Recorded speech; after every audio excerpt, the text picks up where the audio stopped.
June 28, 1914. Sarajevo, the capital of Bosnia. Archduke Franz Ferdinand, heir to the Austro-Hungarian Empire, and his wife, Sophie, were traveling in an open car. Standing in the crowd was Gavrilo Princip, a 19-year-old Serbian nationalist. 2 bullets fired from his pistol, and in that very moment, the course of human history was changed forever. This single assassination triggered a chain reaction, or domino effect, that dragged the entire world into one of the deadliest conflicts in history. Over the course of this 4-year war, around 20 million people lost their lives, 4 massive empires collapsed, and the map of the world was redrawn. This is the Great War, or the complete history of the First World War. World War I did not start abruptly after Franz Ferdinand's death. Its seeds had been sown over several decades.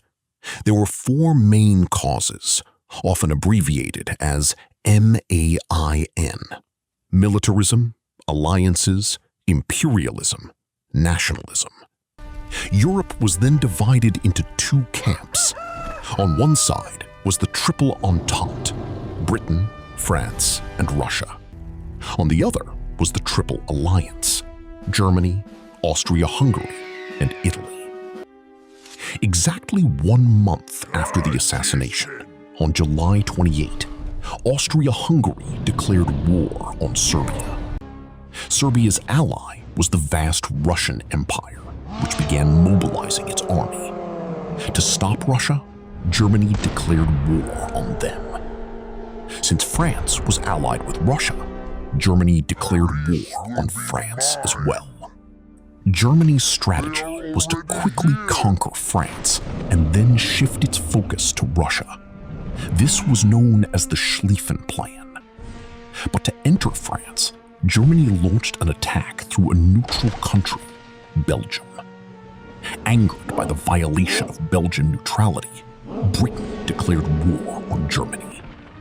Within a matter of weeks, all the superpowers of Europe were drawn into the conflict. World War I had begun. Although the German army entered France, French and British forces halted their advance near Paris at the Battle of the Marne. Afterward, both sides began digging trenches to hold their positions. Stretching nearly 700 kilometers from the Swiss border to the Belgian coast, this trench line became known as the Western Front. Life in the trenches was hell. Mud, rats, disease, and the relentless barrage of artillery shells. The area between the opposing trenches was called No Man's Land. This zone was wrapped in barbed wire and targeted by machine guns. Launching an attack here meant almost certain death. Meanwhile, fierce fighting was raging between Russia and Germany on the Eastern Front. At the Battle of Tannenberg, Germany decimated a massive Russian army. World War I was the first major war of the Industrial Age. It featured weapons humanity had never seen before. Fighter planes took to the skies.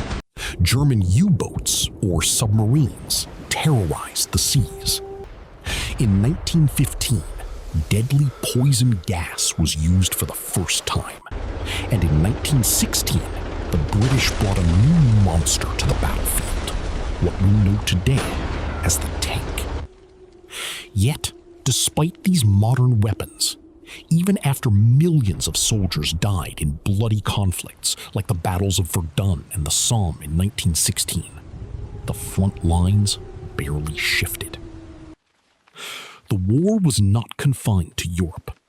In the Middle East, the Ottoman Empire joined forces with Germany. British and French troops fought against the Ottomans, with the Allied forces suffering a disastrous defeat in the Gallipoli campaign. Meanwhile, German colonies in Africa and Asia also came under attack. Around 1.5 million soldiers from the Indian subcontinent participated in this war on behalf of the British. 1917. This year completely turned the tide of the war. First, Russia. After 3 consecutive years of fighting, the Russian economy collapsed. Driven by food shortages and mass casualties, the general public rebelled against the Tsar. The Russian Revolution began.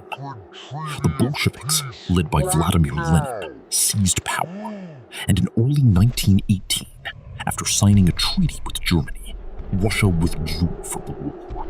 Germany thought they were finally going to win, but they made a massive mistake. German submarines had been sinking American passenger and merchant ships in the Atlantic Ocean, including the famous Lusitania. Then, British intelligence intercepted a secret German message known as the Zimmermann telegram. In it, Germany had proposed that Mexico launch an attack on America. When this news became public, America declared war on Germany on April 6, 1917. Before the massive American army could reach Europe, Germany made one last desperate attempt. In March 1918, they launched the Spring Offensive. They broke through Allied lines and advanced very close to Paris. But the German soldiers were exhausted and starving. Their supply lines collapsed. Meanwhile, thousands of fresh American troops began landing in France every day. August 1918, the Allies launched a counterattack known as the 100 Days Offensive. The German army crumbled under this assault. One by one, Germany's allies began to surrender. Bulgaria in September, the Ottoman Empire in October, and the Austro-Hungarian Empire in early November. Rebellions also broke out within Germany. Navy sailors refused to fight. Seeing no other way, the German Emperor, Kaiser Wilhelm II, fled the country. Germany became a republic. November 11th, 1918, 11 a.m. On the 11th hour of the 11th day of the 11th month, a ceasefire officially took effect.